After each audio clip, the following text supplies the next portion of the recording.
क्या नाम है इसमें?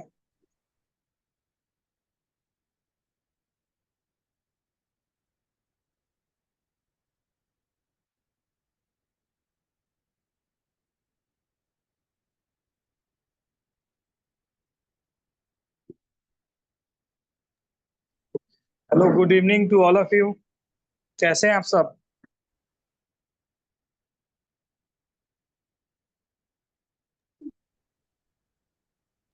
राइट। 6 मिनट वेट करते हैं। 9:15, सॉरी 6:15 में हम लोग स्टार्ट करेंगे, ठीक है? ठीक है सर।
गूगल रहते और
कहाँ म्यूट कर।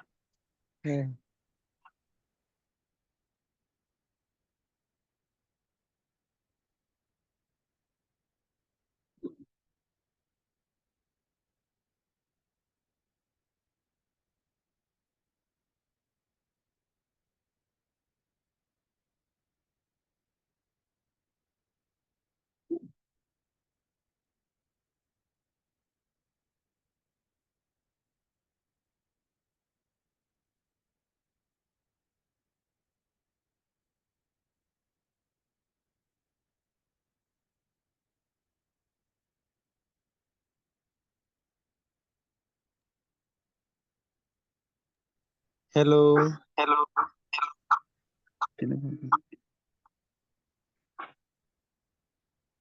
आप बोलिए।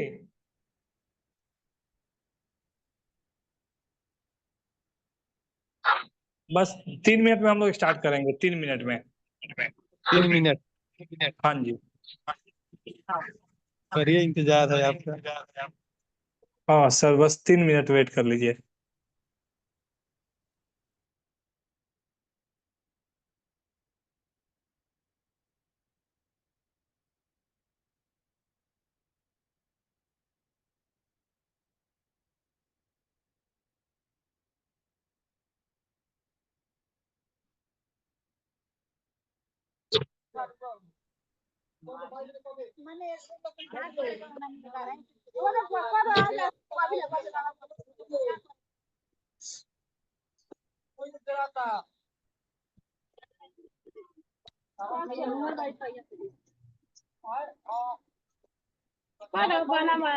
पापा ही हमारा कर देना करे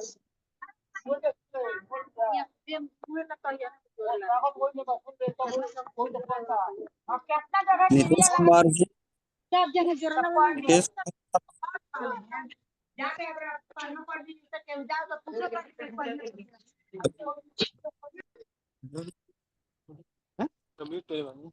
हम बोला था hello hello hello hello hello hello. हाँ बोलिए। नीतीश स्टार्ट जी नहीं म्यूट होगा कर भाई दीजिए। साहब? बस सर 1 मिनट में स्टार्ट हो जाएगा, वेट कर लीजिए आप लोग। प्लीज सब आदमी म्यूट कर लीजिए। ठीक है सर। हाँ, फिर उसके बाद हम लोग एक एक करके बात करेंगे, फिर स्टार्ट करते हैं। 1 मिनट में हम लोग स्टार्ट कर देंगे। ओके।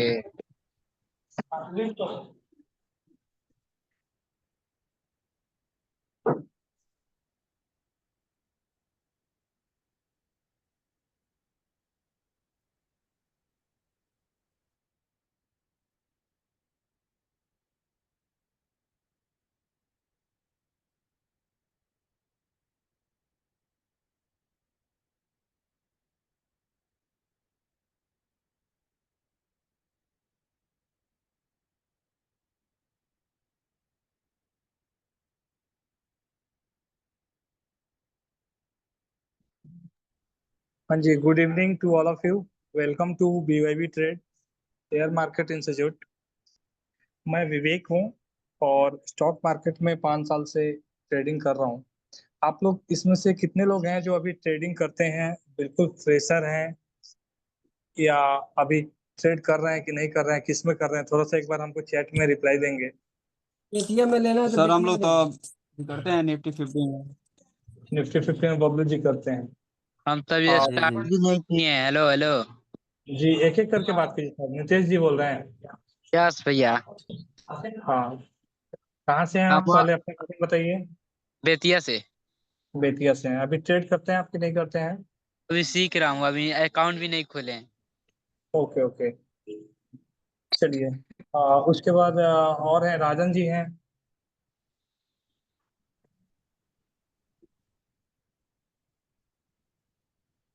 और लोग रिप्लाई कीजिए सर कि अभी ट्रेड करते हैं कि नहीं, कहाँ से हैं, कैसे करते हैं?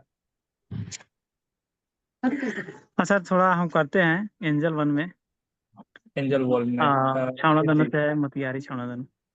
अच्छा, एंजल वन में क्या चीज, मतलब कौन सेगमेंट में करते हैं ट्रेड आप? निफ्टी में, बैंक निफ्टी में करते हैं सर। अच्छा, ऑप्शंस पे कितने साल से कर रहे हैं सर? ज्यादा दिन नहीं हुआ है, वही 1-2 महीने से कर रहे हैं। अभी एक बार गए ओवरऑल थे सर, प्रॉफिट में प्रेम है? सर के पास गए थे, वो उनका एक दिन का जो क्लास होता है ना 1500 का। जी जी। हाँ, तो उसमें एक बार पटना गए थे, उसके बाद से कुछ बताए हैं, तो उसके आधार पर ही काम करते हैं। ठीक है, बहुत बढ़िया। तो अभी प्रॉफिट में हैं आप? बराबर है सर, कभी लॉस हो जाता है, कभी प्रॉफिट होता है। ओके। और लोग जो हैं वो, और लोग कितने लोग नए हैं वो न्यू एक बार लिख दीजिए तो चैट में, जो बिल्कुल नहीं जानते हैं। मैं नहीं जानता हूँ, बिल्कुल नहीं। स्टार्टिंग स्टार्टिंग से अभी। ओके, तो हम लोग ना आज बेसिक्स क्लास करते हैं बिल्कुल जीरो से, और समझते हैं कि मार्केट क्यों जरूरी है, स्टॉक मार्केट होता क्या है, और हमें पैसे लगाना क्यों जरूरी है, इन्वेस्टमेंट करना क्यों जरूरी है। ठीक है, तो इस तरीके से स्टेप बाय स्टेप हम लोग स्टार्ट करते हैं, राइट। इससे पहले ना सब आदमी म्यूट कर लीजिए, नहीं तो मैं यहाँ से अनम्यूट सबको कर दूंगा एक बार में ही।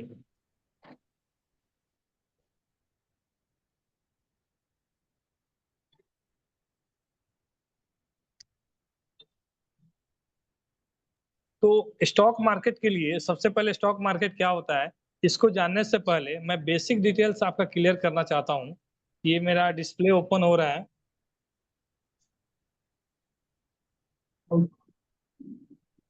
पेंट्स का, तो आप में से हमको बताइए कि कितने लोग ऐसे हैं जो इन्वेस्टमेंट करते हैं। इन्फ्लेशन का मतलब आप लोग जानते हैं इन्फ्लेशन क्या होता है?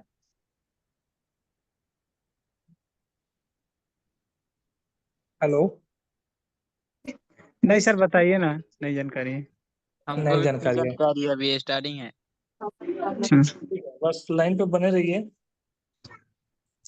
और एक बार कंफर्म मेरा आवाज क्लियर आ रहा है कि नहीं? ठीक है सर, आवाज क्लियर आ रहा है।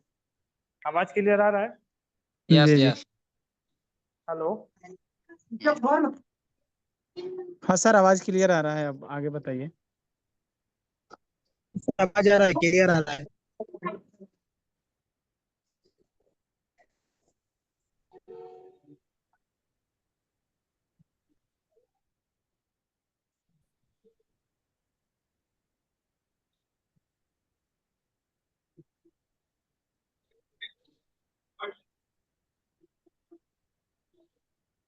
चलिए, आवाज क्लियर आ रहा है ना सबको सर? यस यस, आवाज क्लियर आ रहा है आपका। चलिए चलिए, अब मैं स्टार्ट करने जा रहा हूँ। हम लोग एकदम जीरो से सीखते हैं, जीरो से समझते हैं, ठीक है सर?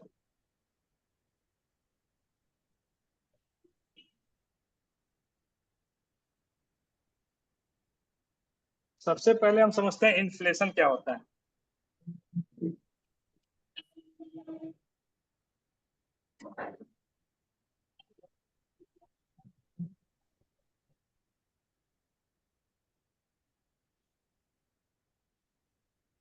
ठीक है सर। इन्फ्लेशन का मतलब क्या होता है? महंगाई दर। इन्फ्लेशन का मतलब होता है महंगाई दर। महंगाई का मतलब क्या हुआ? अगर अगर हम कोई भी सामान खरीदने जाते हैं तो हर स्टेट में ना अलग अलग इन्फ्लेशन रेट है। अगर मैं बिहार का बात करूं तो बिहार का इन्फ्लेशन रेट लगभग 5% के आसपास है। अगर वहीं मैं गोवा का बात करूं तो यहाँ का लगभग लगभग 10% के आसपास है। वहीं मैं अगर आपको छत्तीसगढ़ का बात करूं तो वहाँ पे 7% के आसपास है। लेकिन अगर वहीं मैं ऑन एवरेज पूरे इंडिया का बात करूं तो ये ऑलमोस्ट ऑलमोस्ट जो है 7% के आसपास इन्फ्लेशन रेट चल रहा है। महंगाई दर मतलब, इसका मतलब क्या हुआ कि अगर आपके पास 1 लाख रुपया कैश है, 1 लाख रुपया आपके पास कैश में है, तो अगले साल इसका वैल्यू क्या होगा? मतलब ये कैश में 1 लाख रुपया है इन 2024 में, तो 2025 में इसका वैल्यूएशन क्या होगा? तो अगर इन्फ्लेशन दोस्त अगर इतना है 7% के आसपास, तो अगले साल 2025 में इसका वैल्यू हो जाएगा 93,000। मतलब 7% आपका पैसा कम हो जाएगा। कहने का मतलब कम कैसे होगा? इसका मतलब ये हुआ दोस्त कि अगर आप 1 लाख रुपए का सामान आज कुछ खरीदते हैं, तो आज आपको मान लीजिए कि 1 लाख में मैं कोई भी सामान खरीदता हूँ तो 100 क्वांटिटी या 1000 क्वांटिटी आता है।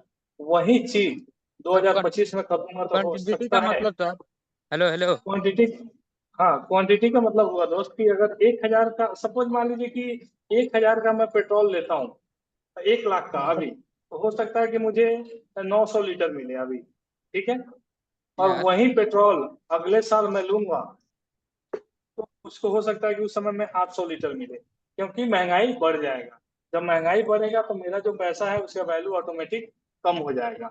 यहाँ तक क्लियर है? सबको समझ में आ गया? Yes yes. तो आपको इन्फ्लेशन के कैसा पड़ा लिए, सर अभी? इन्फ्लेशन जो है, इन्फ्लेशन को बीट करने के लिए, इन्फ्लेशन को बीट करने के लिए सबसे इम्पोर्टेंट चीज है कि उसको कहाँ, कैसे मारे, हम इन्फ्लेशन को बीट कैसे करें। इसके लिए इन्वेस्टमेंट, इन्वेस्टमेंट। अब बात आती है कि भाई इन्वेस्टमेंट कहाँ करें। ठीक है, तो आप लोग कहीं ना कहीं तो इन्वेस्टमेंट करते हैं। सपोज मान लीजिए आपके पास 10 लाख रुपया हो, तो आप कहाँ कहाँ पे पैसा को लगाएंगे?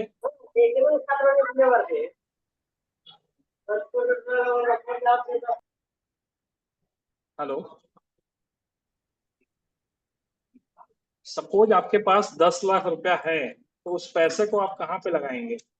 तो आपके पास बहुत सारे ऑप्शंस हो सकते हैं इन्वेस्टमेंट के लिए। पहला हमने ऑप्शन रखा तो हो इस्तेमाल सक कर लिया। पहले ऑप्शन हो सकता है कि आप बिजनेस में लगाएं इस पैसे को। दूसरा ऑप्शन हो सकता है कि आप बैंक में भी रख सकते हैं एज ए एफडी। उसके बाद तीसरा ऑप्शन आपके पास है, आवाज SIP। बहुत कर रहा है। हाँ, आवाज बहुत आ रहा है आपकी तरफ से। सर बैकग्राउंड आ रहा है बहुत, उसका म्यूट कर दीजिए, जिसका हाँ म्यूट बैकग्राउंड बहुत कर दे ज्यादा रहे हैं, है। म्यूट कर दे रहे हैं, म्यूट कर दे रहे हैं, म्यूट कर दिए, म्यूट कर दिए। बस स्टार्ट हो, 1 मिनट।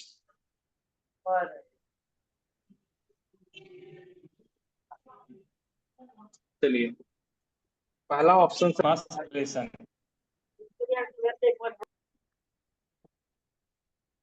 इन्फ्लेशन को बीट करने का तरीका क्या क्या है वो मैं आपको बताता हूँ, ठीक है। तो अपने पास पहला ऑप्शन क्या है कि इन्वेस्टमेंट करें, है कि नहीं। तो हम इन्वेस्टमेंट करेंगे। अब इन्वेस्टमेंट कहाँ कर सकते हैं वो देखना पड़ेगा, इन्वेस्टमेंट तो जरूरी है।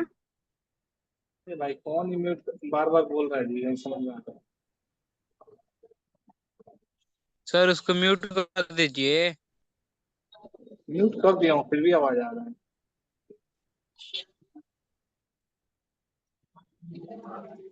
तो इन्फ्लेशन को बीट करने के लिए दोस्त आपका इन्वेस्टमेंट जरूरी है। और इन्वेस्टमेंट आप कहाँ कर सकते हैं वो पहला ऑप्शन आपके पास है कि आप बैंक में कर सकते हैं, ठीक है। आप बैंक में कर सकते हैं। इसके बाद आप चाहें तो बॉन्ड्स में कर सकते हैं, बॉन्ड आपके पास ऑप्शन है। इसके बाद आप एसआईपी में कर सकते हैं, यानी म्यूचुअल फंड में कर सकते हैं। और इसके बाद आपके पास ऑप्शंस है कि आप, सॉरी, इस म्यूचुअल फंड में कर सकते हैं। इसके पास आप, ये भाई ये दीपेंद्र को रिमूव करो कभी नहीं ग्रुप से।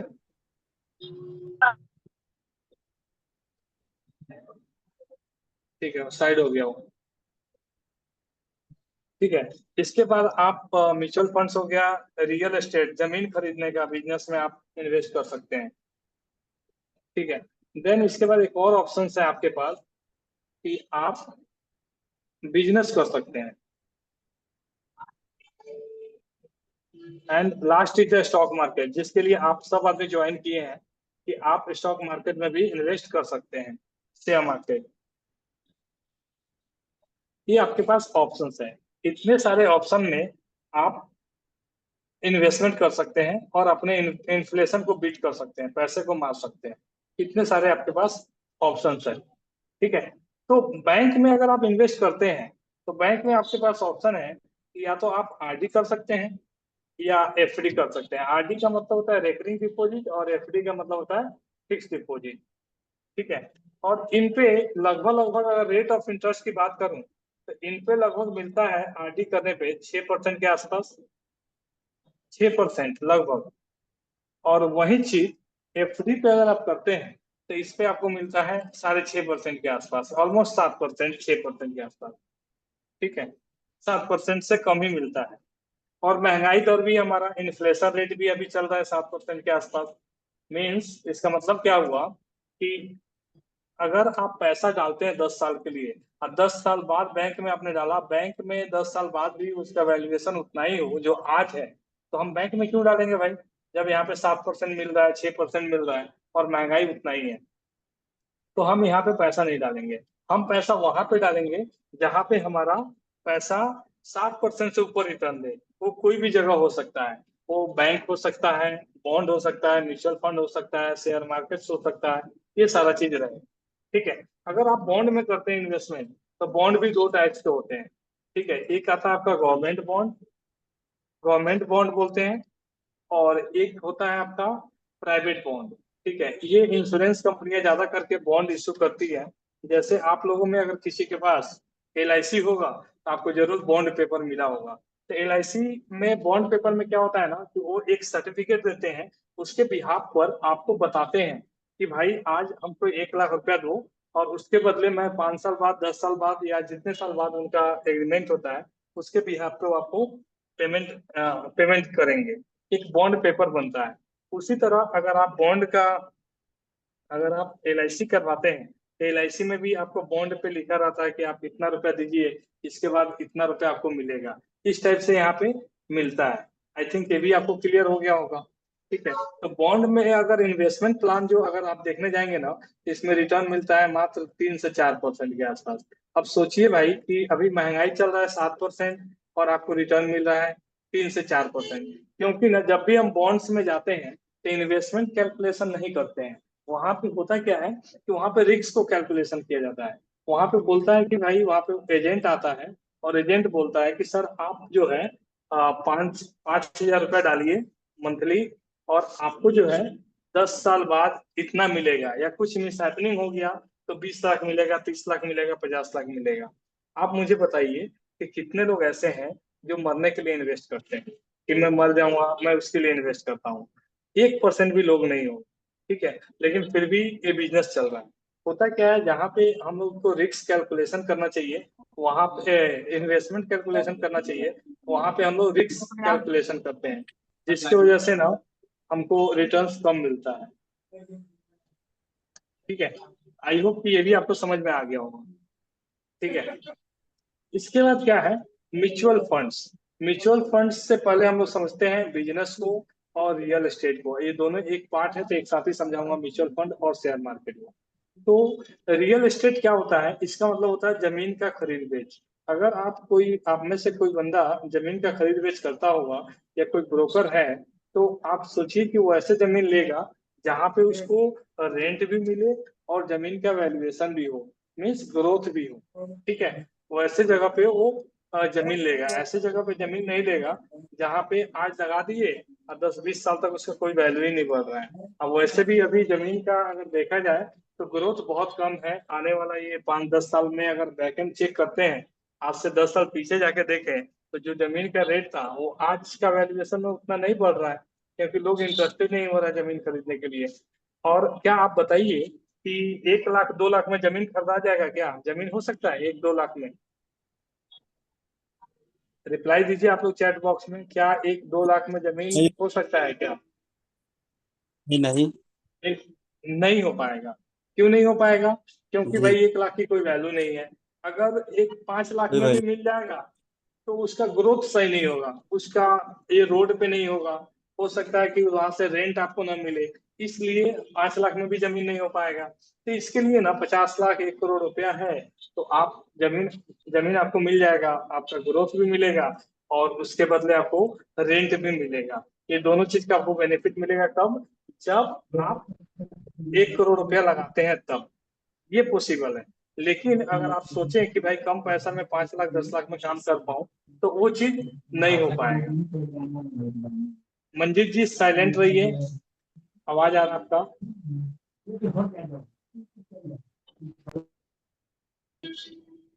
आई होप कि रियल एस्टेट भी आपको समझ में आ गया होगा। इसके बाद है बिजनेस। बिजनेस का मतलब क्या हुआ दोस्त, कि बिजनेस करने में भी रिस्क है। आप में से कोई है जो बिजनेस करता है? बिजनेस करते हैं आप लोग, कोई है सर?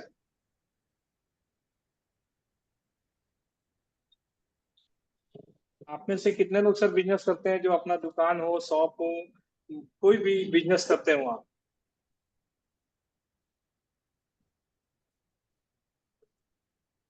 कोई नहीं है। चलिए हम बिजनेस को share market.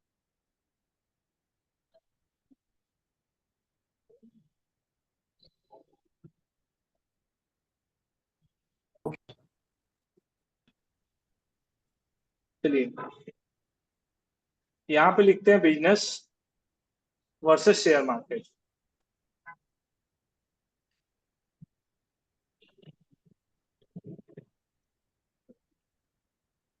Sir business EV solar AI कैसा स्टॉक है? क्या सर?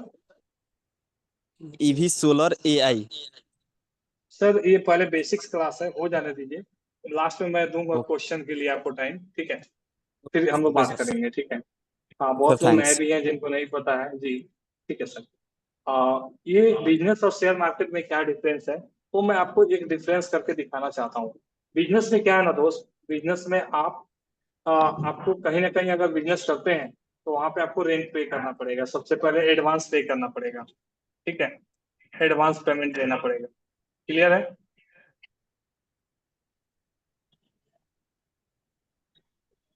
दूसरा चीज क्या है कि अगर आप बिजनेस करते हैं, अगर आप बिजनेस करते हैं तो आपको स्टाफ हायर करना पड़ेगा। स्टाफ हायर, ठीक है, स्टाफ रखना पड़ेगा। तीसरा चीज क्या है कि आपको कम से कम 20 लाख रुपए खर्च करना पड़ेगा, इससे कम में बिजनेस नहीं हो पाएगा, ठीक है। चौथा चीज क्या है कि अगर आप बिजनेस करते हैं तो रिस्क हमेशा रहेगा। पांचवा चीज क्या है, कंपटीटर, कंपटीटर से आपको हमेशा लड़ना पड़ेगा। जब भी आप बिजनेस करेंगे तो किसी न किसी के कस्टमर को मार के ही अपने पास लेके आएंगे, तो कंपटीटर हमेशा आपको रहेगा, ठीक है। इसके बाद क्या है कि आप अगर मान लीजिए कोई मौसम खराब हो गया, बारिश हो गया, तो उस समय हो सकता है कि कस्टमर ना आए, कभी भादो हो गया, कभी कोई महीना आ गया, हो सकता है कि वहां पे कस्टमर ना आए। तो बिजनेस में रिस्क है। शेयर मार्केट अगर आप करते हैं तो शेयर मार्केट में क्या है कि आप यहाँ पे सबसे पहली चीज क्या है दोस्त कि आप 24/7 कहीं भी आप फ्री हैं, फ्री टाइम है आपके पास, कहीं से भी, लोकेशन भी फ्री है, कहीं से भी किसी भी टाइम आप इसको ट्रेड कर सकते हैं। और ये चीज आपको फ्री है, लोकेशन भी फ्री है, 23 टाइम है। इसमें क्या है कि मिनिमम इन्वेस्टमेंट है, कम पैसा से आप ट्रेड कर सकते हैं। एक है आपका मिनिमम इन्वेस्टमेंट, आपके पास 100 रुपया है तो 100 रुपए के लायक प्रॉफिट कमाएंगे, आपके पास 1 लाख है तो 1 लाख के हिसाब से प्रॉफिट कमाएंगे, आपके पास 1 करोड़ है तो 1 करोड़ के हिसाब से प्रॉफिट कमाएंगे। तो आपको मिनिमम इन्वेस्टमेंट से भी आप इसको स्टार्ट कर सकते हैं, ठीक है। इसके बाद क्या है कि मिनिमम इन्वेस्टमेंट है। नेक्स्ट क्या है कि इसमें जो है सर रिस्क, इसमें भी रिस्क है, लेकिन अगर कैलकुलेटेड रिस्क है, रिस्क इसमें भी है, इसको बोलेंगे कैलकुलेटेड रिस्क, कैलकुलेटेड रिस्क है, ठीक है। उसके बाद क्या है कि कंपटीटर नहीं है कोई भी, जो भी आपका दोस्त है, जितना भी लोग इसमें ज्वाइन करेगा, इसमें नो कंपटीटर, सबको आप सब प्रॉफिट कमाएंगे, नो कंपटीटर, इसमें कोई कंपटीटर नहीं है, ठीक है। और अपने बिजनेस में क्या है कि अपने बिजनेस में कंपटीटर है। आई होप कि ये आपको समझ में आ गया होगा कि बिजनेस में और इसमें क्या डिफरेंस है, ठीक है। तो ये चीज माने रखता है, आप 10,000 से भी अपना दुकान खोल सकते हैं। सबसे बड़ी बात बिजनेस में क्या है कि आप किसी को बताएंगे कि भाई मेरा दुकान बहुत बड़ा है, लोग देखेगा कि इतना स्टाफ काम कर रहा है। इसमें आप अपना डीमेट अकाउंट किसी को दिखाएंगे तो पता चलेगा, नहीं दिखाएंगे तो उसको पता ही नहीं चलेगा कि ये बंदा करता क्या है, कितना से काम करता है, कितना से इन्वेस्टमेंट करता है, ये आपको समझ में आ जाएगा। क्लियर है। इसके बाद क्या है म्यूचुअल फंड। म्यूचुअल फंड में क्या है दोस्त कि म्यूचुअल फंड में भी SIP आता है। SIP आप लोग जानते हैं, कोई SIP का फुल फॉर्म बताएगा? SIP किसी को पता है सर आप में से? Systematic investment plan. Good good, बहुत बढ़िया, ग्रेट। ये क्या होता है सर, बता पाएंगे? एवरी मंथ इसमें डिपॉजिट कुछ अमाउंट करना रहता है। वन ओके, टाइम हाँ भी ग्रेट, कर सकते हैं अच्छा। लेकिन सर। हेलो। हाँ हाँ जी जी जी जी, वन टाइम भी करते हैं, हाँ। मैं बता रहा हूँ आपको।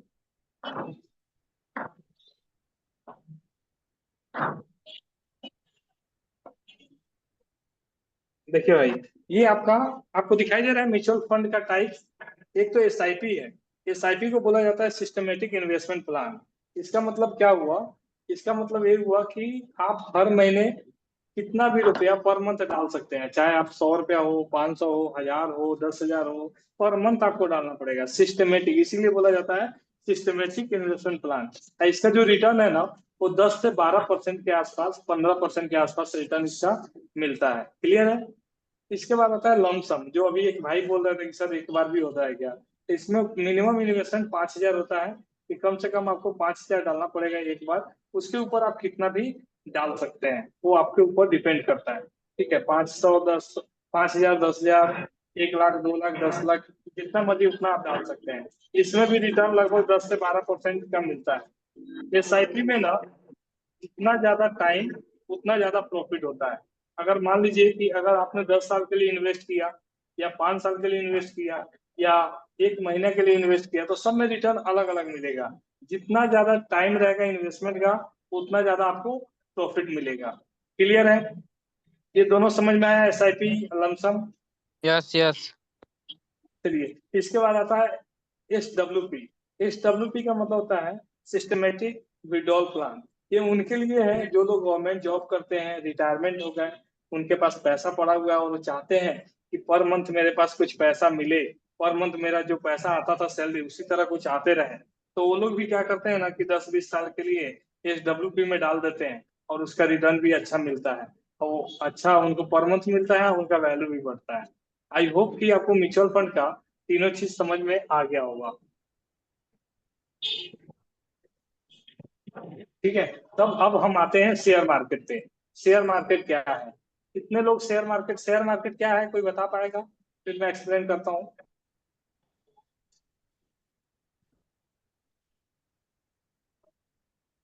हाँ जी, शेयर मार्केट क्या होता है, कोई बता पाएंगे क्या?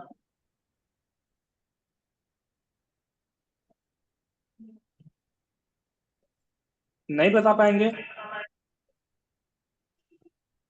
चलिए मैं स्टार्ट करता हूँ, शेयर मार्केट होता क्या है। शेयर मार्केट बेसिकली जो है ना, एक ऐसा मार्केट, मार्केट क्या होता है कोई बता पाएगा? सबसे पहले मार्केट किसको बोलते हैं?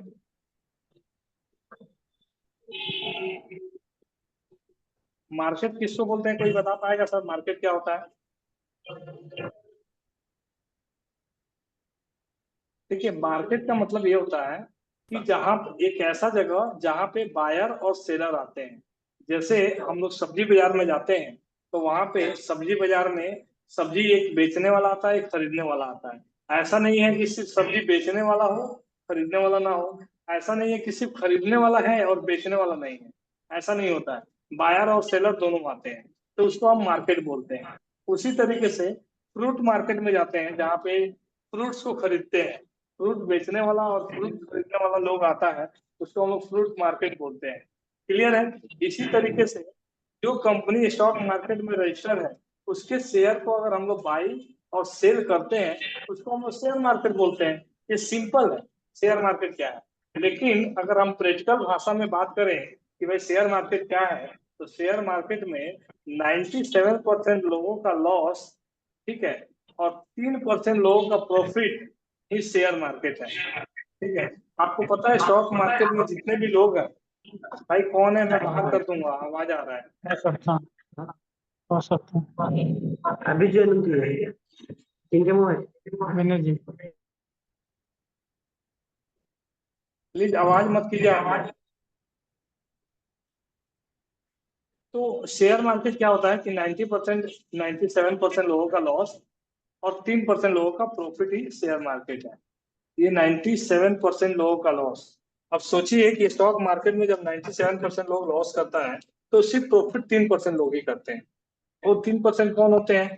तो 3% वो लोग होते हैं जो स्टॉक मार्केट को सीख कर, समझ कर करते हैं, दूसरे से पूछते नहीं है। उसको हम लोग क्या बोलते हैं? और 3% लोग जो होते हैं प्रॉफिट, यही लोग प्रॉफिट कमाते हैं। सॉरी, ऊपर गलती लिख दिया, ये लोग लॉस वाले हैं, ये वाले लॉस वाले लोग हैं। ठीक है, 97% लोग लॉस में और 3% लोग प्रॉफिट में हैं। इसको हम लोग बोलते हैं शेयर मार्केट। ये 3% जो लोग लॉस में हैं, वो लॉस, सॉरी, 97% जो लॉस में लोग हैं, वो लोग एजुकेटेड हैं। क्या बोलेंगे उनको? इंटेलिजेंट लोग हैं। भाई म्यूट करो भाई, आवाज आ रहा है, कौन है? ये इंटेलिजेंट लोग होते हैं। ठीक है, और ये जो लोग प्रॉफिट में है 3% लोग, ये लोग जो हैं, ये 3% लोग जो हैं, ये लोग होते हैं वाइज लोग। वाइज मीन्स बुद्धिमान। ये लोग बुद्धिमान होते हैं। मतलब जो अच्छे पढ़े लिखे लोग भी 97% लोग ऐसे हैं जो लॉस में हैं। बाकी जो लोग हैं वो बाकी जो लोग हैं वो आपके प्रॉफिट में है। 3% लोग, 3% में लोग ऐसे हैं, कुछ लोग जो कॉलेज भी नहीं गए हैं, कुछ लोग ऐसे हैं जो अंडर ग्रेजुएशन है, कुछ लोग ऐसे हैं जो ज्यादा ज्यादा पढ़ा लिखा लोग नहीं है, फिर भी वो ट्रेड करते हैं समझदारी के साथ।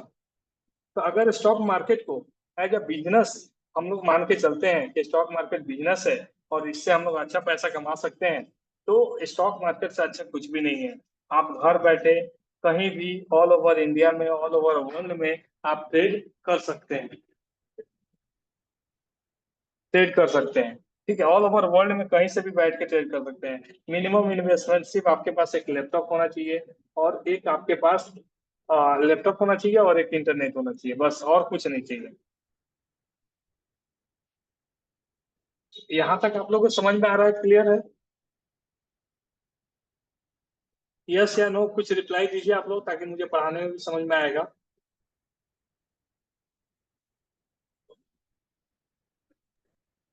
Yes sir. Okay okay, great great. चलिए आपसे एक क्वेश्चन पूछता हूँ कि कितने लोगों को पता है कि बिहार में जो सरकारी स्कूल है उसमें एसी लगा हुआ है? कितने परसेंट स्कूल में एसी लगा हुआ है? लगभग 5% स्कूल में एसी लगा हुआ है, 95% स्कूल में नहीं लगा है। सरकारी स्कूल की बात कर रहा हूँ। और सरकारी स्कूल में मैं भी बोल रहा हूँ, इधर का तो कोई सरकारी स्कूल में एसी नहीं लगा है। हाँ, वही मैं 0% जानना सर। चाह रहा था। सरकारी स्कूल। रंजीत जी म्यूट कीजिए। हाँ, तो कितने परसेंट? एक भी परसेंट में नहीं लगा हुआ है, या कहीं लगा भी हो सकता है। जैसे दिल्ली में है तो दिल्ली में तो लगा हुआ है, लेकिन अगर मैं बिहार का बात करूँ तो वहां पे कहीं नहीं लगा हुआ है। तो दोस्त, अगर यहाँ पे नहीं लगा हुआ है एसी, तो एसी का बिजनेस तो हमको दिखाई दे रहा है कि आने वाला समय में एसी का बहुत बड़ा रोल है। सही है गलत? आने वाला समय में सही आज सही से सही। 5 साल बाद एसी का तो बहुत ज्यादा रोल है। और एसी या अगर नहीं रहेगा तो हम लोग घर से बाहर नहीं निकलेंगे, घर में नहीं रह पाएंगे, इतना गर्मी आने वाला है। तो या इन्वेस्टमेंट करने के लिए क्या ज्यादा सोचना पड़ेगा क्या इसके लिए? नहीं सोचना पड़ेगा। वही चीज अगर मैं बात करूं कि कितने ऐसे अभी पूरे इंडिया में कितने लोग हैं जिनके पास कार है, आपको पता है सर? 1,000 लोगों में से कितने लोगों के पास कार है? चैट में जवाब दीजिए भाई। 1,000 लोगों में कितने लोगों के पास कार है? 1,000 लोग में से 1% 2% होगा सर। 5 लोग। लगभग आई डोंट नो, 30% के 30 लोगों के पास लगभग 1,000 लोग में 30 लोगों के पास कार है। वही चीज अगर मैं अमेरिका की बात करूं तो अमेरिका में कितने लोगों के पास कार है 1,000 लोग में? कोई बता सकता है 100% क्या? सर। 100%? नहीं, 90% मान सकते हैं। 99% ठीक है है, सर। 99%, 1% के 99%। पास, एक लोगों के पास नहीं होगा। अच्छा, चलिए ग्रेट। तो अब सोचिए कि 99% लोगों के पास कार वहां पे है, और अपने इंडिया में सिर्फ 3% लोगों के पास कार है। तो क्या हम लोग भी 99 पे पहुंचेंगे कि नहीं पहुंचेंगे? एक ना एक दिन तो पुगिए जाएंगे लोग। हाँ, तो जब एक दिन पहुंचेंगे सर, तो आप खुद सोचिए कि जो मारुति बनाती है कंपनी, तो कार पेंटेड आता है। जब कार पेंटेड आता है तो कार कहीं ना कहीं पेंट करके आएगा। और जब हम कार खरीदने जाएंगे तो अपना रिस्क किसी जनरल इंश्योरेंस वाले पे डालेंगे। तो वैसे भी जब कार हम खरीदेंगे तो जनरल इंश्योरेंस का वैल्यू बढ़ जाएगा। तो जनरल इंश्योरेंस का फ्यूचर तो हमको दिखाई दे रहा है कि आगे चल के जनरल इंश्योरेंस का वैल्यू बहुत ज्यादा बढ़ेगा। दूसरा चीज ये है कि कार अगर आएगा तो मस्त। पेंटेड आएगा। तो जब पेंटेड आएगा कार, तो हो सकता है कि उसका, भाई आवाज आ रहा है आप लोगों का, फिर पेंटेड आएगा। तो पेंटेड आएगा तो आप सिंपल सी बात है, पेंट का बिजनेस दिखाई दे रहा है। तो ये तो कोई बड़ी बात नहीं है सोचना। स्टॉक मार्केट करने के लिए तो नॉर्मल ऐसे सोच के आप स्टॉक मार्केट में डाल सकते हैं, है कि नहीं? लेकिन बात आती है कि अगर भाई 4300 कंपनी है और उसमें से टॉप कंपनी हम कैसे सेलेक्ट करें, उसमें से 10 20 50 कंपनी 100 कंपनी को कैसे सेलेक्ट करके ट्रेड करें, तो ये समझना अपने लिए मुश्किल हो जाता है। अब उसी के लिए हम लोग क्लास करवाते हैं, सिखाते हैं, बताते हैं, एकदम बेसिक से आपको बताते हैं कि भाई ये कैसे कैसे काम करता है। ठीक है, तो ये चीज आपको क्लियर हुआ? यस। चलिए, तो अब पॉइंट पे हम लोग चलते हैं जो हम लोग पढ़ाई कर रहे थे। तो स्टॉक मार्केट क्या होता है ये आपको समझ में आ गया। और इंडियन मार्केट और ग्लोबल मार्केट, स्टॉक मार्केट का शुरुआत जो है वो ग्लोबल मार्केट से हुआ। ग्लोबल मार्केट में नीदरलैंड से हुआ था। ठीक है, नीदरलैंड में वहां पे वहां के जो लोग थे ना, एक जगह से दूसरे जगह पे जहाज से स्पाइस का बिजनेस करते थे, सीप से। किसका? स्पाइस का, मसाले बेचने का। ये कब की बात हो रही है? 1500 ईस्वी का, मतलब आज से लगभग 600 साल पहले की बात हो रही है। तो उस समय लोग ना क्या करते थे, उस समय तो ना लाइट था, ना बिजली था, ना आपका इलेक्ट्रिसिटी था, कुछ भी A to Z कुछ भी नहीं था। ट्रांसपोर्ट में ओनली वन शिप था कि आप जहाज से ही कहीं जा सकते हैं। ठीक है, तो उस समय का लोग ना एक कंट्री से दूसरे कंट्री में जब जाते थे तो वो शिप से जाते थे। और ये जो शिप से जाते थे तो शिप भी कभी कभी कैसा होता था कि मौसम खराब हो गया, कभी कुछ हो गया तो शिप जो है डूब जाता था। और इसमें जो आदमी थे वो भी डूब जाते थे, जो इसमें सामान था वो भी डूब जाता था। ठीक है, तो बार बार इनको बहुत दिक्कत होती थी, शिप बना मतलब ये शिप डूब जाता था। तो ये लोग क्या करते थे ना उस समय में, एक जगह एक बार में अगर किसी कंट्री में सामान भेजना है तो एक टाइम में नहीं भेजते थे, वो 3 बार 4 बार में भेजते थे, ताकि अगर एक डूब गया तो एक बचेगा, अगर मान लीजिए 2 डूब गया तो कम से कम 3 तो बचेगा, 3 डूब गया तो कम से कम 2 तो बचेगा। अलग अलग टाइम पे अलग अलग सामान अलग अलग आदमी को ये लोग भेजते थे। ठीक है, तो इस टाइप से ये लोग वहां पे काम करते थे। उसी में से एक बिजनेसमैन था, शिप का बिजनेसमैन था, उसने प्लान किया कि मैं शिप को मैन्युफैक्चरिंग करूंगा, मतलब जहाज को मैन्युफैक्चरिंग कराऊंगा, मैं जहाज का काम करूंगा। तो वहां के लोगों को बोला कि भाई ऑलरेडी मैं मसाले का काम कर रहा हूँ, मेरा मसाला ऑल कंट्री में जा रहा है, मैं मसाले से ही पैसे कमा रहा हूँ, लेकिन सबसे बड़ा प्रॉब्लम आ रहा है शिप डूब जा रहा है। अगर शिप पे अगर हम लोग काम करते हैं तो हो सकता है कि हम लोग अच्छा काम करें और अच्छा हम लोग ट्रेड कर पाए। तो उसने क्या किया कि शिप का जो है, शिप का मैन्युफैक्चरिंग के लिए लोगों को ऑफर किया कि भाई मेरे पास तो पैसा नहीं है, आप लोग थोड़ा थोड़ा पैसे हमको दो। ठीक है, और उसी समय एक कंपनी बनाया जिसका नाम था Dutch east India, Dutch east India trading company. ये कंपनी बनाया और वो लोगों को ऑफर किया कि भाई इस कंपनी का शेयर आप लोग खरीदिए, जो भी पैसा दीजिए, जो भी इसका प्रॉफिट होगा उस प्रॉफिट को मेरा कंपनी जब तरक्की करेगा तो मैं इसमें से आपको दूंगा।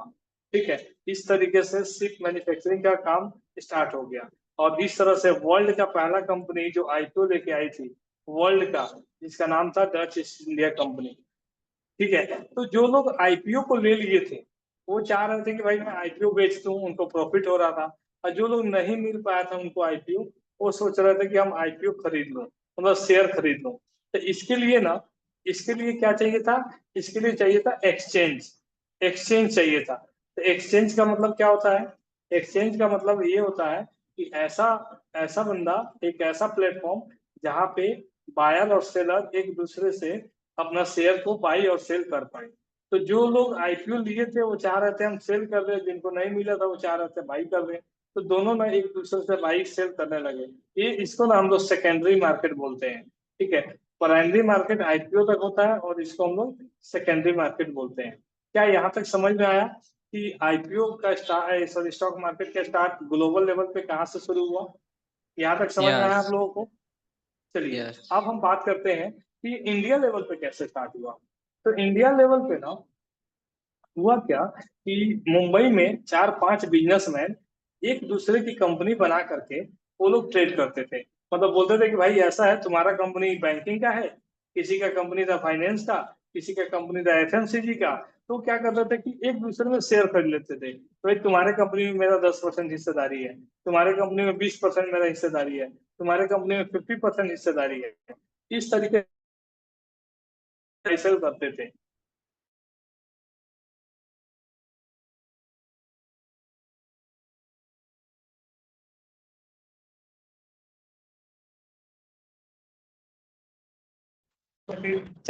बहुत बड़ा जमावड़ा लगने लगा।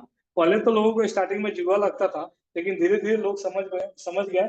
और ये आगे चल के ना, आगे चल के इस गली, एक जहाँ पे लोग 4-5 लोग ट्रेड करते थे एक बरगद के पेड़ के नीचे, इस गली का नाम पड़ गया दलाल स्ट्रीट। और दलाल स्ट्रीट हमारे मुंबई में स्थित है और यहीं पे हमारा बीएससी का एक्सचेंज है यहीं पे। क्लियर है? यहाँ तक क्लियर है आपको? ये समझ में आया सब लोगों को?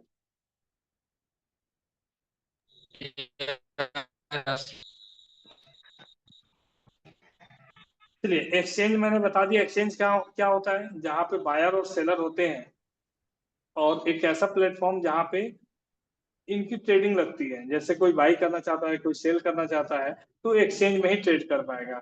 और अपने यहाँ पे ना बहुत सारे एक्सचेंज थे पहले। पहले पटना में भी एक्सचेंज था, मगध एक्सचेंज, पाटलिपुत्रा एक्सचेंज था। उससे पहले ऐसे 22 स्टॉक एक्सचेंज था। जैसे Kolkata stock exchange, Bangalore stock exchange, Chennai stock exchange. इस तरीके से पूरे इंडिया में 22 स्टॉक एक्सचेंज था, जो कि सारा बंद हो गया। अभी मेनली जो इंडिया में दो सबसे बड़े स्टॉक एक्सचेंज है, जिसका नाम है एनएससी और बीएससी। बीएससी का मतलब होता है बॉम्बे स्टॉक एक्सचेंज, और एनएससी का मतलब होता है नेशनल स्टॉक एक्सचेंज। तो ये अलग अलग कंट्री का ये स्टॉक एक्सचेंज है। Dells Borse Frank stock exchange 1585 में बना था। एक stock exchange London stock exchange 1801 में बना था। मतलब ये देखिए पेरिस स्टॉक एक्सचेंज ये बना था 1784 में। इसके बाद अपना जो है एनएससी और बीएससी, हम इसके बारे में बात करेंगे। एनएससी और बीएससी क्या होता है? तो ये जो है इसको बोलते हैं बॉम्बे स्टॉक एक्सचेंज। ये बेसिकली जब हमारा देश आजाद नहीं हुआ था उससे पहले ही ये बन गया था 1875 में। लेकिन ये जो है स्टार्ट हुआ था 1975 के आसपास में, 1975 में। आज दुनिया का मतलब सॉरी एशिया का सबसे बड़ा ओल्डेस्ट स्टॉक एक्सचेंज है। अभी सबसे ज्यादा ट्रेड यहीं पे होता है। ठीक है, तो ये 1975 में बना स्टॉक एक्सचेंज चालू हुआ। तो इसका जो है ना बेस वैल्यू जो था, स्टार्टिंग जो हुआ था वो 100 रुपये से हुआ था। ठीक है, और इसका जो बीएससी का जो इंडेक्स था, वो इंडेक्स को हम लोग बोलते हैं सेंसेक्स। और सेंसेक्स जो है उस समय 100 से स्टार्ट हुआ था, और आज सेंसेक्स 85,000 के आसपास ट्रेड कर रहा है। मीन्स मेरे भाई, अगर आप यहाँ पे 100 रुपये इन्वेस्ट किए होते सिर्फ सेंसेक्स में, तो आपका आज वैल्यू उस 100 रुपये का 85,000 हुआ होता। सोचिए कितना गुना हुआ, कितने साल में? 1975 से, मतलब 50 साल, ऑलमोस्ट 50 साल में आपका पैसा, आप सोचिए 8,500 गुना ग्रोथ कर गया। ठीक है, सिर्फ सेंसेक्स में डाले तो। अगर आप किसी स्टॉक्स में डाले होते तो हो सकता है कि वो 15,000 गुना, 20,000 गुना भी ये ग्रोथ किया होता। ठीक है, तो आपको ये बात समझ में आया। ये हुआ क्या कि जब 100 से 1,000 पे आया सेंसेक्स, तो कम से कम 10 से 11 साल लग गया। इस 10 से 11 साल का जर्नी बहुत ज्यादा टाइम रहा। और ये जब 4500 पे आया, उस समय में एक बुल रन चल रहा था 1992 में, जो हर्षद मेहता स्कैम किया था। हर्षद मेहता स्कैम, आपने कोई मूवी देखा हुआ है हर्षद मेहता का? तो चैट में रिप्लाई कीजिए अगर कोई देखे हैं हर्षद मेहता स्कैम। आप में से कोई देखा है सर हर्षद मेहता स्कैम? कोई देखा है क्या?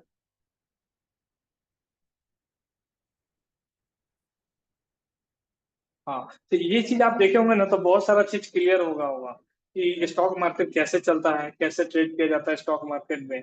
और पहले का जो टाइम था ना, वो हैंड जेस्टिंग का था। मतलब हाथ दिखा दिखा कर ट्रेड होता था कि हाँ भाई कितने रुपया क्या रेट रहेगा, ऐसे करके। और स्टॉक मार्केट में उस समय में ना, अगर आप बिहार में हैं और उस समय आप ट्रेड करते तो आपको मुंबई जाना पड़ता। मुंबई जाकर तो वहां पे आप ट्रेड करते, वहां पे ब्रोकर आपके सामने बैठता, वहां पे डीमेट अकाउंट सारा ऑफलाइन चलता था, जो फुल सर्विस ब्रोकर ये लोग करते थे। तो वहां पे सारा जो है आमने सामने सारा डील होता। लेकिन अभी क्या है कि अभी सिंपल है कि आप डीमेट अकाउंट अपना खोलिए और खुद से आप अपना डीमेट खोल गया, खुद से आप फंड डालिए और ट्रेड कर सकते हैं। आज इतना आसान हो गया है। पहले क्या था कि सारा ऑफलाइन होता था, पेपर पे होता था, आपको सर्टिफिकेट मिलता था उसके बदले। क्लियर है? अब यहाँ पे जब 1992 आया, तो वहां पे ना एक स्कैम हो गया, हर्षद मेहता स्कैम।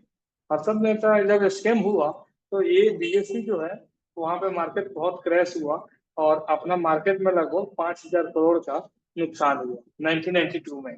इसी साल एनएससी एनएससी पैदा हुआ, नेशनल स्टॉक एक्सचेंज 1992 में। और इसके एक और चीज यहाँ पे पैदा हुआ जिसका नाम था सेबी। अभी स्टॉक मार्केट को यही रेगुलेट करता है, सेबी। सेबी का फुल फॉर्म होता है the security exchange board of India. ये हमारा रेगुलेटर है। इसको थोड़ा आगे हम लोग डीप में पढ़ेंगे, मैं बताऊंगा कि आपको ये कैसे काम करता है। ठीक है, तो एनएससी जो है 1992 में तो एस्टेब्लिश हुआ, लेकिन प्रॉपर इन 1996 से काम करना चालू कर दिया। और जब ये आया ना, तो फुली डिजिटली आया। मतलब जो लोग का डीमेट अकाउंट खुलेगा उसी का यहाँ पे ट्रेड होगा, डिजिटल में पूरा काम होगा। कोई ऐसा है अपने टीम में जो बता सकते हैं चैट में कि डीमेट का क्या फुल फॉर्म होता है? डीमेट का फुल फॉर्म कोई बता पाएगा बिना गूगल से देखे डायरेक्ट अभी? एनीवन?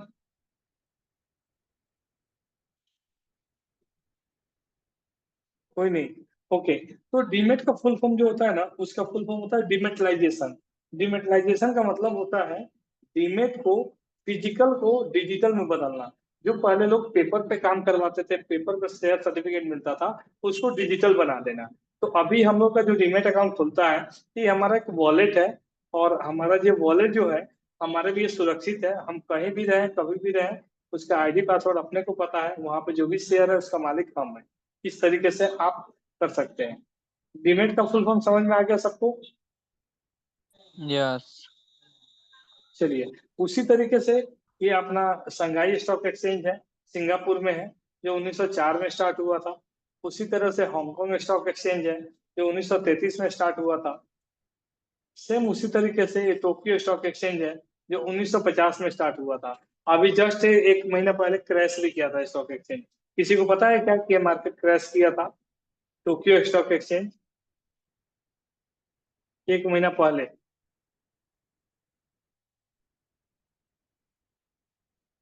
ओके, रतन जी कह रहे हैं जी। चलिए, और डेरिवेटिव क्या होता है? डेरिवेटिव का मतलब बता पाएंगे कोई? Derivative, anyone? डेरिवेटिव का क्या मतलब होता है? बिना गूगल से देखे। क्रैश का मतलब होता है दोस्त कि मार्केट अचानक ही बहुत ज्यादा गिर गया।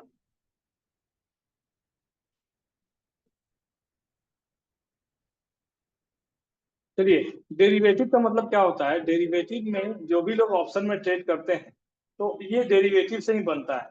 डेरिवेटिव से बनता है, इसको थोड़ा सा मैं आपको दिखाता हूँ दूसरी जगह पे।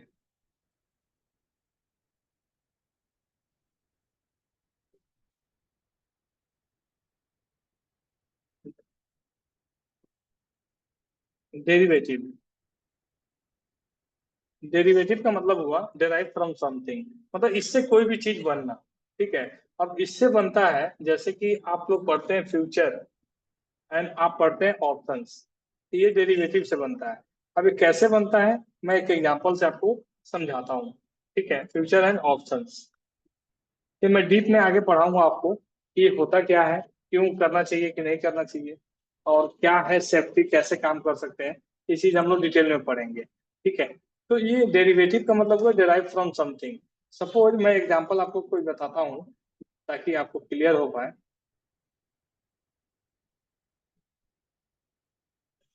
डेरिवेटिव का मतलब हुआ, दोस्त आपसे मैं पूछ रहा हूँ, आप लोग जवाब दीजिएगा एक एक करके, कि जो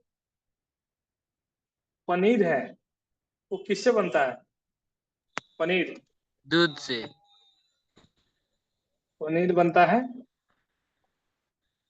दूध से, राइट? दूध से। ठीक है, ठीक है, ओके ग्रेट। अच्छा, जो हम लोग सोने का अंगूठी पहनते हैं, रिंग, वो किससे बनता है? तांबा से। रिंग और गोल्ड से बनता है? यस, तांबा और उसमें से। गोल्ड और सिल्वर से बनता है ना, जो अंगूठी हम लोग पहनते हैं।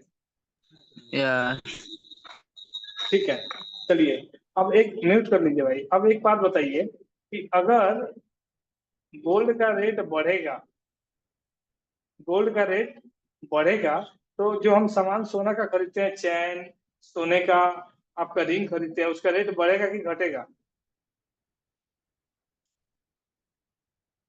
बढ़ेगा। अगर सोना का रेट घटेगा तो इसका भी रेट घटेगा। सेम, अगर दूध का रेट घटेगा तो पनीर का रेट बढ़ेगा कि घटेगा? अगर दूध का रेट घटेगा तो पनीर का रेट घटेगा। अगर यस, दूध का रेट बढ़ेगा तो पनीर का रेट बढ़ेगा। बढ़ेगा। क्लियर है? तो हम इस चीज में क्या देख रहे हैं कि पनीर का और रिंग का अपना कोई वैल्यू नहीं है। इसका वैल्यू, पनीर का वैल्यू मिल्क डिसाइड कर रहा है, रिंग का वैल्यू गोल्ड और सिल्वर डिसाइड कर रहा है। सही है गलत? सही। ठीक है, इसी तरह भाई ऑप्शन एंड फ्यूचर का ना कोई अपना वैल्यू नहीं है। उसका वैल्यू कौन डिसाइड करता है? उसका वैल्यू डिसाइड करता है, इन दोनों का वैल्यू डिसाइड करता है कोई इक्विटी। वो इक्विटी हो सकता है। इक्विटी का मतलब क्या हुआ? कोई भी शेयर, ये डिसाइड करता है। या ऐसा भी हो सकता है कि उसका वैल्यू डिसाइड करता है कोई करेंसी, सॉरी, उसका वैल्यू डिसाइड करता है कोई करेंसी। या उसका वैल्यू कोई डिसाइड करता है कोई गोल्ड, कमोडिटी।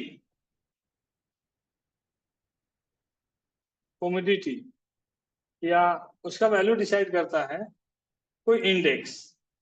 ठीक है, तो ये चार चीज जो है,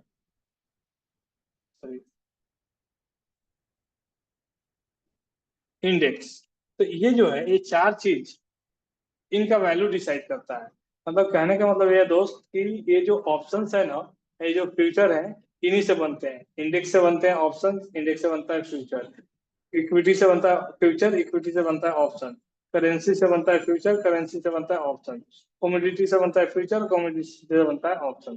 ठीक है, मतलब अपना ऑप्शन एंड फ्यूचर का अपना कोई वैल्यू नहीं है। यहाँ तक समझ में आया कि नहीं आया आप लोगों को? डेरिवेटिव का मतलब आ गया। क्लियर है? समझ में आया? यस, मजा आ रहा है पढ़ने में कि नहीं आ रहा? समझ में आ रहा है मेरा बहुत भाषा कि मजा आ नहीं? रहा है, मजा आ रहा है बहुत ज्यादा। और लोग भी रिप्लाई दें, आकाश जी हैं, राजन सोनी जी हैं, बहुत लोग हैं। कैसा लग रहा है क्लास आप लोगों को? ये सब ठीक है, बहुत अच्छा समझ आ रहा है। ठीक है, चलिए अभी बेसिक्स मैं क्लियर कर रहा हूँ आप लोगों का। ठीक है,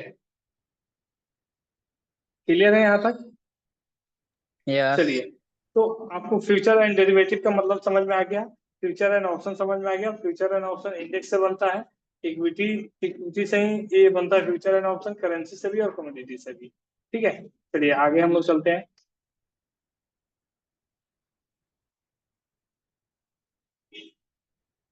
देखिए ये एनएस इंडेक्स का अपना जो सेंसेक्स है, वो 40 साल में कितना रिटर्न दिया है उसका कहानी है। कि कभी ये सेंसेक्स जो है 100 से स्टार्ट हुआ था, 100 से, और आज के डेट में सेंसेक्स देखिए 1979 में 124 पे था। उसके बाद 10 साल लग गया इसको 1000 पॉइंट आने में, 11 साल। उसके बाद 1992 में ही 4000 पे गया, फिर उसी तरीके से 5 से 6 के बीच में रहा, फिर 10,000 गया, फिर 21,000, फिर 2008 में क्राइसिस आया था, 64% की गिरावट हुई थी और स्टॉक्स हमारा सेंसेक्स 8500 पे आ गया था। फिर उसके बाद 2020 में 2020 में सॉरी 2007 में 20,000 तक गया, फिर उसके बाद एक रेंज में चलने लगा, और ये जो 2019 है 29 तक गया, और आज जो सेंसेक्स का रेट है आज 85,000 के आसपास है। तो सोचिए कि 1,000 यहाँ पे 100 रुपया आपका 85,000 बन गया अगर आप सिर्फ इंडेक्स में इन्वेस्ट किए होते तो। आप सोचिए कि ये कितना पावरफुल है स्टॉक मार्केट। आप कहीं भी डालेंगे तो इतना पैसा नहीं बन पाएगा। 100 रुपया 85,000 कभी नहीं हो पाएगा आपके 45 साल में। आई होप कि ये भी समझ में आ गया होगा आप लोगों को। ठीक है, इसके बाद हम बात करते हैं कि इंडियन मार्केट और यूएस मार्केट में क्या डिफरेंस है। तो परफॉर्मेंस की बात करूं तो सबसे अच्छा मार्केट अपना इंडियन मार्केट है, क्योंकि यहाँ पे क्या है ना कि अभी लिक्विडिटी बहुत ज्यादा है, क्योंकि मात्र यहाँ पे 1 से 2% लोग ट्रेडिंग करते हैं। ठीक है, तो अभी 98% लोग का एरिया खाली है, इसीलिए वॉल्यूम अच्छा जनरेट होता है, लिक्विडिटी बहुत बहुत ही अच्छा है यहाँ पे। अगर वहीं यूएस की बात करूं तो वहाँ पे 70 से 80% लोग ट्रेड करते हैं। तो वहाँ का market as a flat, as a मतलब ज्यादा मूवमेंट नहीं आता है, लेकिन अपने मार्केट में बहुत ज्यादा गैप अप गैप डाउन रहता है। ठीक है, अगर पोर्टफोलियो डाइवर्सिफिकेशन की बात करूं तो इसका मतलब ये हुआ दोस्त कि जो यूएस के लोग हैं ना, वो हमारे इंडियन मार्केट में भी इन्वेस्ट कर सकते हैं, हमारे जापान मार्केट में भी, सिंगापुर में भी। तो मतलब जो भी स्टॉक एक्सचेंज है दुनिया का, वो किसी में इन्वेस्ट कर सकते हैं, क्योंकि वहाँ के एक्सचेंज में वर्ल्ड का कहीं का भी वहाँ के एक्सचेंज में ब्लू चिप जो कंपनी है रजिस्टर हो जाती है। ब्लू चिप का मतलब हुआ लार्ज कैप कंपनी, वो कंपनी जो टॉप 100 टॉप 50 में आता है, वो कंपनी जो है वहाँ पे एक्सचेंज हो जाता है। तो वहाँ के लोगों को मौका मिल जाता है ट्रेड करने के लिए। वो लोग सोचते हैं कि चलो अपने स्टॉक्स में तो कर ही रहे हैं, उसके साथ साथ हम इंडियन मार्केट में भी कर सकते हैं, हम जापानी मार्केट में भी कर सकते हैं, हम सिंगापुर मार्केट में भी ट्रेड कर सकते हैं। ठीक है, और अपने यहाँ पे क्या है, अपने यहाँ पे इंडिया में सिर्फ इंडियन कंपनी को ही हम ट्रेड कर सकते हैं। इंडिया में हम अमेजोन को बाई नहीं कर सकते हैं, गूगल को बाई नहीं कर सकते हैं, एडोब को बाई नहीं कर सकते हैं, क्योंकि हमारे स्टॉक एक्सचेंज में वो लिस्टेड नहीं है। ठीक है, वोलेटिलिटी की बात करें तो अपने यहाँ पे सबसे ज्यादा है दोस्त। वोलेटिलिटी कैसे पहचानते हैं वो मैं एक आपको डेमो दिखा देता हूँ।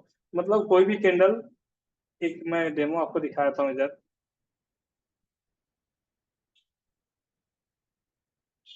वोलेटिलिटी कैंडल आपको दिखा दूंगा कि कैसे काम करता है, जिसमें विक्स ज्यादा होते हैं। जैसे ये देखिए, ये वाला कैंडल वोलेटिलिटी है, मूवमेंट आया जहां पे ओपन हुआ वहीं पे क्लोज हो गया। ऐसे कैंडल को हम लोग वोलेटिलिटी कैंडल बोलते हैं कि थोड़ा रिस्क बहुत ज्यादा होता है, जहां पे ओपन होता है वहीं पे क्लोज हो जाता है। ऐसे कैंडल्स को हम लोग बोलते हैं वोलेटिलिटी कैंडल। आई होप कि ये भी आप लोगों को समझ में आ गया होगा वोलेटिलिटी कैंडल क्या होता है। ठीक है, इसके बाद अपना क्या है, टॉप परफॉर्मिंग। भाई अमेरिका के लोग ना, आईटी सेक्टर सबसे ज्यादा वहाँ का मजबूत है। आईटी सेक्टर है, इसके वजह से वो लोग जिंदा है। इसके अलावा कुछ नहीं है वहाँ पे। अपने यहाँ पे एफएमसीजी फाइनेंस नंबर 1 पे है, एफएमसीजी है, ऑयल एंड गैस है, ये सबसे ज्यादा अपने यहाँ पे है। आई होप कि ये भी आपको समझ में आ गया होगा। इसके बाद ये है, ये हमारा आज लास्ट ये क्लास रहेगा आज का, इतना ही। ठीक है, ये स्टॉक मार्केट पार्टिसिपेंट, इसके बारे में थोड़ा सा मैं क्लियर कर देता हूँ आपको, ताकि ये समझ में आ जाए कि स्टॉक मार्केट पार्टिसिपेंट क्या होता है। तो सबसे पहले रेगुलेटर की बात करते हैं, जो स्टॉक मार्केट में काम करते हैं। ठीक है, रेगुलेटर जो स्टॉक मार्केट को चलाते हैं। तो सबसे पहले एमओएफ का कोई फुल फॉर्म बताएगा क्या? कोई भी अपने पार्टिसिपेंट में कोई बता पाएगा चैट में? तो फटाफट आप बताइए कि कैसा एमओएफ का फुल फॉर्म क्या होता है।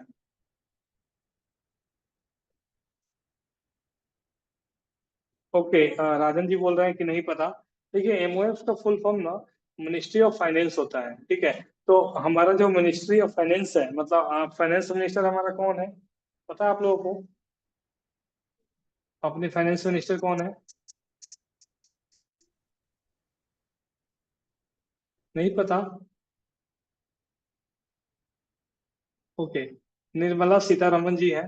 तो ये हमारा जो फाइनेंस मिनिस्टर है हमारे देश के, निर्मला सीतारमन जी हैं। तो वो भी कंट्रोल करती है स्टॉक मार्केट को। ये जो आरबीआई है, रिजर्व बैंक ऑफ इंडिया, ये भी कंट्रोल करता है। ये 3 तरीके से कंट्रोल करता है। ये कैसे करता है?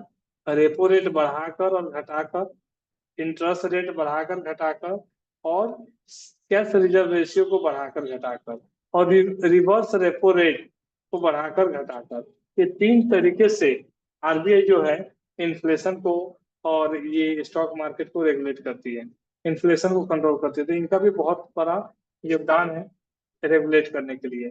सेबी, सेबी को हम लोग सबको जानते हैं, security exchange board of India, ये जो बोलती है वही चीज हम लोग को मानना होता है। इनके गाइडलाइन में ही पूरे स्टॉक मार्केट चलता है। ठीक है, इसके बाद आता है स्टॉक ब्रोकर। ब्रोकर कौन होते हैं? ब्रोकर आप लोग समझते हैं ब्रोकर कौन होते हैं? रिप्लाई कीजिए हाँ या ना में, बोलकर भी कर सकते हैं।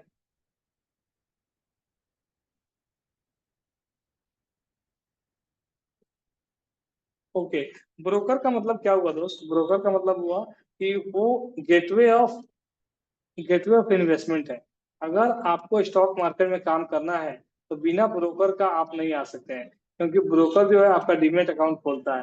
ब्रोकर जो है डिपॉजिटरी पार्टिसिपेंट होता है। तो ब्रोकर 2 टाइप्स के होते हैं, एक फुल सर्विस, एक डिस्काउंट।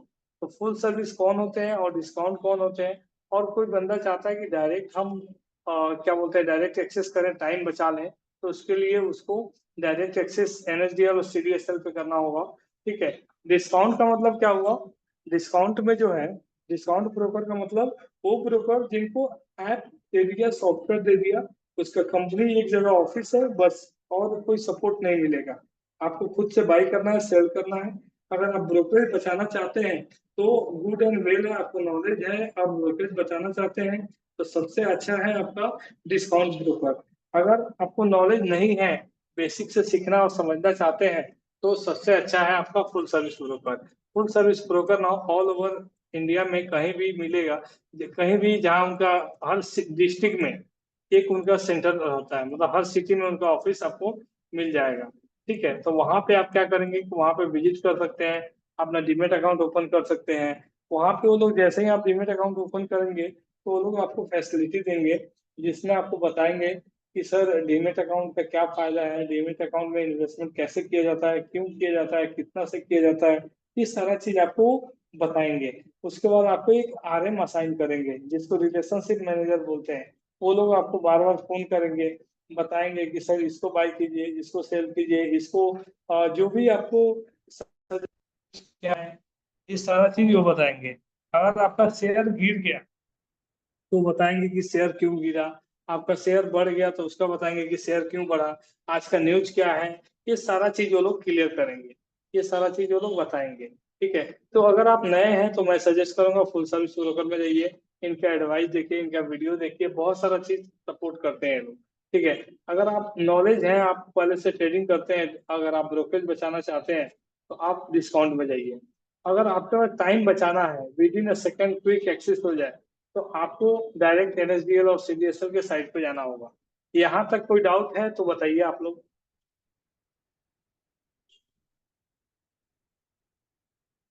इसके बाद है आपका स्टॉक एक्सचेंज, जो एनएससी और बीएससी में ऑलरेडी पढ़ा दिया हूँ। ठीक है, तो इतना ही आज का क्लास हम लोग रखते हैं। 1 घंटे का ही क्लास, फिर कल हम लोग का टाइमिंग आपको शेड्यूल कर दिया जाएगा और बताया जाएगा। अभी कोई क्वेश्चन है तो 10 मिनट का टाइम देता हूँ, क्वेश्चन जो भी पूछना है आप लोग पूछ सकते हैं, फिर आगे कल ये हम लोग कंटिन्यू करेंगे। कोई क्वेश्चन है आप लोगों को अभी?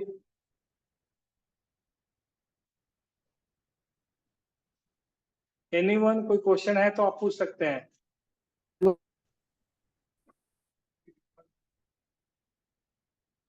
ठीक है, तो हम लोग क्लास को ओवर करते हैं यहीं पे। बीवाईपी का फुल फॉर्म क्या है सर? बीवाईपी का फुल फॉर्म है बी योर बॉस, अपना मालिक खुद बने स्टॉक मार्केट सीख करके।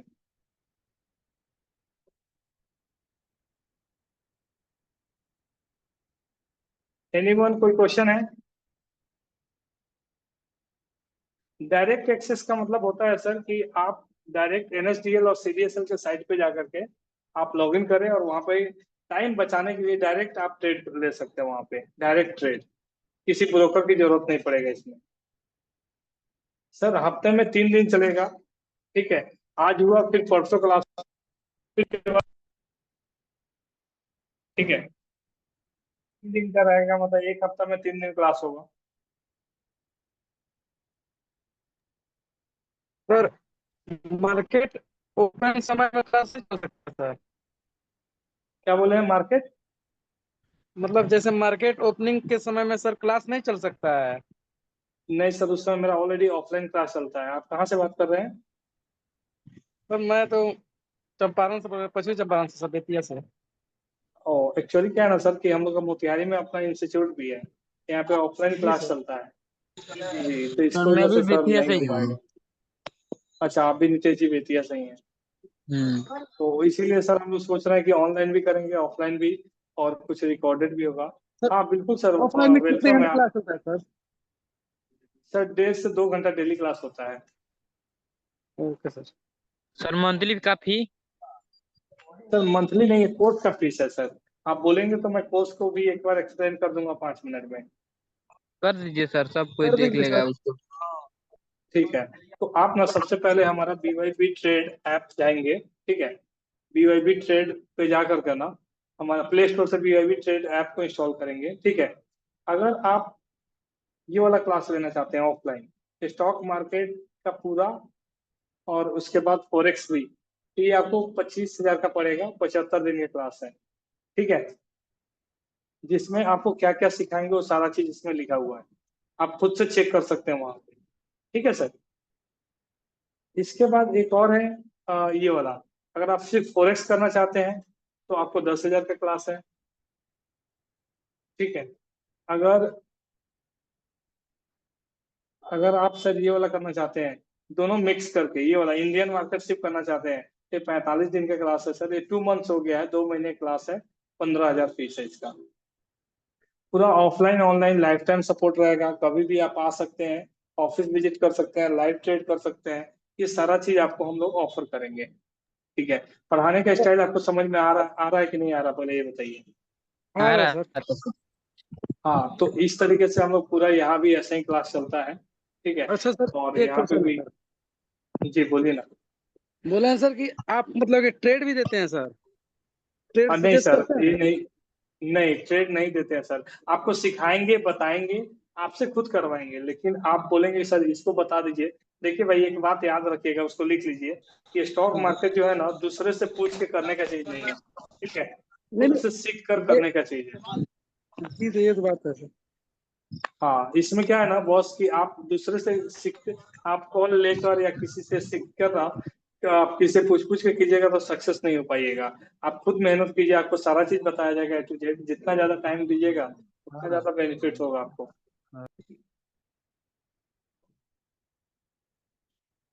ओके सर, ठीक है, क्लास खत्म करें हम लोग। जी सर। चलिए, आई होप कि सबको कुछ ना कुछ समझ में आया होगा, अच्छा लगा होगा। ठीक है, आगे का क्लास हम लोग ग्रुप में इन्फॉर्म कर देंगे, आपको पर्सनली मैसेज आएगा। ठीक है, आप लोग ज्वाइन कर लीजिएगा और 3 क्लास और देंगे, आप सीखिए, कुछ ना कुछ अच्छा मिलेगा आपको। Very good night Nandan ji. ठीक है, okay bye, good night, good night. Good night.